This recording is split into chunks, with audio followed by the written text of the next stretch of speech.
ये पूरी तरीके से उनकी पार्टी का अपना इंटरनल विषय है कि वो कहाँ पे चुनाव लड़ना चाहते हैं, नहीं लड़ना चाहते हैं। इस तरीके से दरारें खुल के सामने आ रही हैं, ये किसी भी गठबंधन के लिए सही नहीं होता। और अपने आप को वर्चस्व की लड़ाई में बड़ा दिखाने में दोनों लगे हुए हैं विभिन्न मुद्दों पर।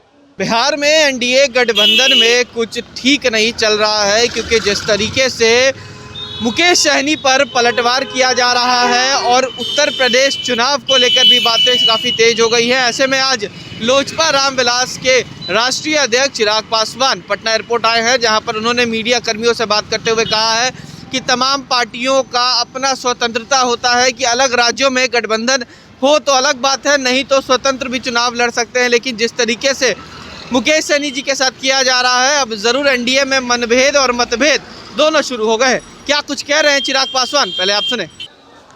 देखिए, बहरहाल ये पूरी तरीके से एनडीए का अपना इंटरनल मैटर है और ख़ास तौर पर मुकेश सहनी जी की अगर मैं बात करूं, ये पूरी तरीके से उनकी पार्टी का अपना इंटरनल विषय है कि वो कहाँ पे चुनाव लड़ना चाहते हैं, नहीं लड़ना चाहते हैं। गठबंधन में उनकी क्या बातचीत हुई है, नहीं बातचीत हुई है। आमतौर पर हम लोग देखते हैं कि जब किसी एक राज्य में गठबंधन होता है तो वो उस राज्य तक के लिए ही सीमित रहता है वो गठबंधन, और बाकी राज्यों में आपके पास स्वतंत्रता होती है। अगर आप लड़ना चाहते हैं आप लड़ सकते हैं, बट बहरहाल ये 1-to-1 इक्वेशन पे डिपेंड करता है। मुझे नहीं पता कि गठबंधन के वक्त मुकेश सहनी जी या उनकी पार्टी की क्या बातचीत हुई थी भारतीय जनता पार्टी से, क्या बातचीत नहीं हुई थी। बट हाँ, जिस तरीके से दरारें खुल के सामने आ रही हैं, भारतीय जनता पार्टी की तरफ से बहुत कुछ कहा जा रहा है। मुकेश सहनी जी अपने स्टैंड पे मजबूती से वो कायम है।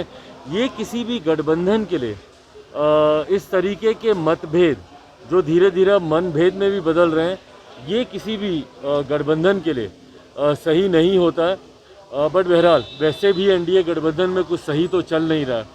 ये तो फिर भी छोटे क्षेत्रीय दल हैं। अगर आप गठबंधन की दोनों प्रमुख दलों को भी अगर आप देखेंगे तो जिस तरीके से मौजूदा मुख्यमंत्री नीतीश कुमार जी की पार्टी और भारतीय जनता पार्टी के बीच में जिस तरीके से टकरार चल रही है और अपने आप को वर्चस्व की लड़ाई में बड़ा दिखाने में दोनों लगे हुए हैं विभिन्न मुद्दों पर, दोनों आमने सामने हैं गठबंधन। तो ये बात मैं बहुत पहले भी कह चुका था कि ये सरकार बहुत लंबे समय चलेगी नहीं, और मुझे लगता है कि अब ये नीतीश सरकार या एनडीए की जो सरकार यहाँ पे चल रही थी उसका पतन बहुत जल्द होगा और बहुत जल्द अब ये सरकार गिरेगी यहाँ पर। क्या आपने जो दावा किया था कि बिहार में मध्यवर्ती चुनाव होंगे, तो क्या ये आसार दिखने शुरू हो गए हैं क्या? मैं मान के चल रहा हूँ कि बिहार में मध्यवर्ती चुनाव होंगे।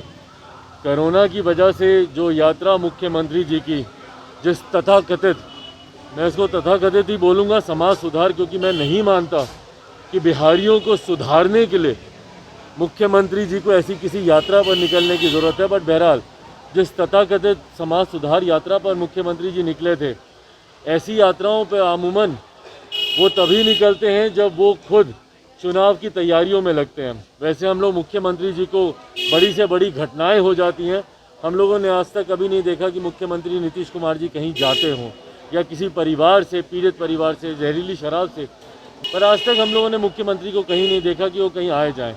तो वो ऐसी यात्रा पर तभी निकलते हैं जब वो चुनाव की तैयारी में लगे होते हैं। और ये मैं मान के चल रहा हूँ कि मुख्यमंत्री जी कहीं ना कहीं भीतर ही भीतर इस बात को समझ गए हैं कि बिहार में कभी भी सरकार गिर सकती है, और उन्होंने अपने आप को ऑलरेडी वो इलेक्शन मोड में आ गए, चुनाव की तैयारी में वो लग चुके हैं। तो मुकेश सहनी ने जो बयान दिया उसके बाद बीजेपी के कई नेता कह रहे हैं कि चिराग पासवान को एनडीए में लाना चाहिए। कल रामकृपाल यादव ने भी कहा है। देखिए, हर उस नेता का मैं धन्यवाद करता हूँ जिन्होंने अपनी भावनाओं को इतने स्पष्ट तरीके से उन्होंने रखा। पर मैं बार बार इस बात को मैं कहता रहा हूँ और मैं बोल रहा हूँ कि फ़िलहाल मेरे लिए मेरी पार्टी लोक जनशक्ति पार्टी रामविलास को नई मजबूती देना, संगठन के स्तर पर इसको मजबूत करना, पूरी नई प्रदेश कमेटी हम लोग की तैयार हुई है और नए सिरे से हम लोग संगठन के कार्यों में हम लोग लगे हुए हैं। तो अभी आज की तारीख में मेरी पूरी प्राथमिकता पार्टी के विस्तार, संगठन को मजबूत करना, और जैसा मैंने कहा कि गठबंधन की बात तब होगी जब कोई चुनाव आएगा। एमएलसी चुनाव में पार्टी ने पुनः फैसला लिया है कि हम लोग अकेले चुनाव लड़ेंगे, अगर कोई बीच में मध्यवर्ती चुनाव नहीं होता है तो आगामी 24 में जो चुनाव होंगे गठबंधन की चर्चा उस वक्त की जाएगी। यूपी विधानसभा चुनाव में आपकी पार्टी की क्या कुछ रणनीति है, कितने सीटों पर आप लोग चुनाव लड़ रहे हैं? देखिए, हम लोग जैसा मैंने पिछली बार भी कहा था, अधिकांश सीटों पर हम लोग चुनाव लड़ेंगे। पहले और दूसरे फेज़ के कुछ प्रत्याशियों की सूची जारी कर दी गई है। सिंबल को लेकर थोड़ा सा इशू था, क्योंकि जो पार्टी का ओरिजिनल सिंबल है उसको चुनाव आयोग के द्वारा मतभेद की वजह से उसको फ्रीज़ कर दिया गया था, और अभी जो टेम्परेरी हम लोग को सिंबल मिला हुआ है उसको अलग अलग राज्यों में उसकी अवेलेबिलिटी के आधार पर ही वो सिंबल आपको मिलेगा। उत्तर प्रदेश में मौजूदा सिंबल उपलब्ध ना होने के कारण नए सिंबल को लेकर चर्चा चल रही थी, पर मुझे खुशी है इस बात की कि पार्टी का नाम लोक जनशक्ति पार्टी रामविलास, जिसके लिए हम लोगों ने सबसे ज़्यादा प्रयास किया था, तो नाम हम लोग के पास रहना चाहिए। मुझे खुशी है कि उसी नाम के साथ लोक जनशक्ति पार्टी रामविलास के नाम के साथ ही उत्तर प्रदेश में हमारी पार्टी चुनाव में उतर रही है। वहाँ गठबंधन भी करेंगे किसी के साथ? नहीं, वहाँ पे भी चुनाव पार्टी पूरी तरीके से अकेले लड़ रही है। पार्टी की वही सोच है कि पहले अपने जनाधार को हम लोग कंसोलिडेट करना चाहते हैं, पार्टी को हम लोग मजबूती देना चाहते हैं। गठबंधन में आपकी सीटें बहुत सीमित हो जाती हैं, तो जिस तरीके से हम लोग पार्टी का विस्तार चाहते हैं कि उत्तर प्रदेश, बिहार में जैसे अकेले चुनाव लड़कर पहली बार था कि लोक जनशक्ति पार्टी ने 137 सीटों पर चुनाव लड़ा, जिसकी वजह से पार्टी घर घर गांव-गांव तक पहुंचने में, पार्टी के विचारों को पहुंचने